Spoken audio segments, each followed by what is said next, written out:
વર્ષના 10મા મહિનામાં Surat cyber cell દ્વારા એક અમરોલી વિસ્તારમાં રેડ કરવામાં આવેલ હતી, જેમાં મુખ્ય આરોપી પ્રવીણ દાદલને અરેસ્ટ કરવામાં આવેલ હતો અને એમની પાસેથી 124 કિટ ની અમે લોકોને વિગતો મળી હતી.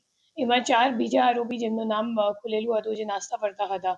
એ ચાર આરોપીને સુરત સાયબર સેલની ટીમો દ્વારા પરમ દિવસે રાત્રે એક ઓપરેશન કરવામાં આવ્યું, જેમાં ચારો આરોપીઓને સતત મતલબ 25 માણસો આપણી 25 પોલીસની ટીમ બનાવીને ચાર નાસ્તા ફરતા આરોપીઓને એક સાથે અરેસ્ટ કરવામાં આવ્યું છે.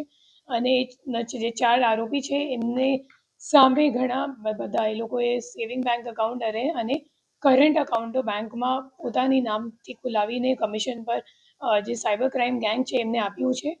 અને એ લોકોએ જો કમિશન છે તો સેવિંગ બેંક અકાઉન્ટમાં એ લોકો 30,000ની કમિશન લીધી છે અને કરંટ અકાઉન્ટની એ લોકોએ 1 લાખ રૂપિયા દીઠ પર અકાઉન્ટની એ લોકોએ કમિશન લીધી છે. એ મામલો અમે લોકોની સામે આવેલું છે. અને જે આપણી પાસે 154 બેંક અકાઉન્ટો છે તો એની સામે 401 NCCRP કમ્પ્લેન્ટ્સ નોંધાયેલ છે. અને ટોટલ જે ટ્રાન્ઝેક્શન્સનો અમાઉન્ટ છે એ ટોટલ 288 કરોડનું 212 કરોડ અને 88 લાખનું અમે લોકોને ટ્રાન્ઝેક્શન્સ આ તમામ ખાતાઓમાં મળી આવ્યું છે. અને હાલ આ દિશામાં તપાસ આગળ ચાલુ છે. અમે લોકોને જોવાનું છે કે કેટલા બધા NCCRP કમ્પ્લેન્ટ્સ FIRમાં તબદીલ થઈ ગયા છે અને એમાં આજે આપણા નાસ્તા ફરતા આરોપીઓ છે એ તમામ કેટલા દેશભરમાં કેટલા બધા ગુનાઓમાં હજી વોન્ટેડ છે. 154 બેંક અકાઉન્ટ એ લોકોએ ખોલાવ્યું છે.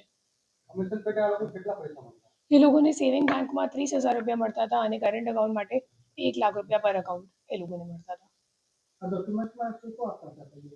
એ લોકો રબર સ્ટેમ્પ થઈ ગયું, પછી ઉદ્યમનું જે રજિસ્ટ્રેશન ઓનલાઈન જ થઈ જાય તો એક ઉદ્યમે આપે એ લોકો, પછી GST રજિસ્ટ્રેશન નંબર આપવાનું હોય તો એ આપે, પછી સ્થળ વિઝિટ કરાવે બેંકવાળાને, તો જે સ્થળ વિઝિટ કરાવે એમાં ખોટું એ લોકો બોર્ડ લગાવી દે કરંટ અકાઉન્ટ ખોલાવવાનું હોય કે આ પેઢીના નામનું, અને એ લોકો રેન્ટ ઉપર થોડા ટાઈમ ઉપર રેન્ટ ઉપર દુકાન લઈ લે અને પછી ભાડા કરાર કેન્સલ કરી દે. એ કરીને એ લોકોએ અકાઉન્ટ ખોલાવ્યું છે.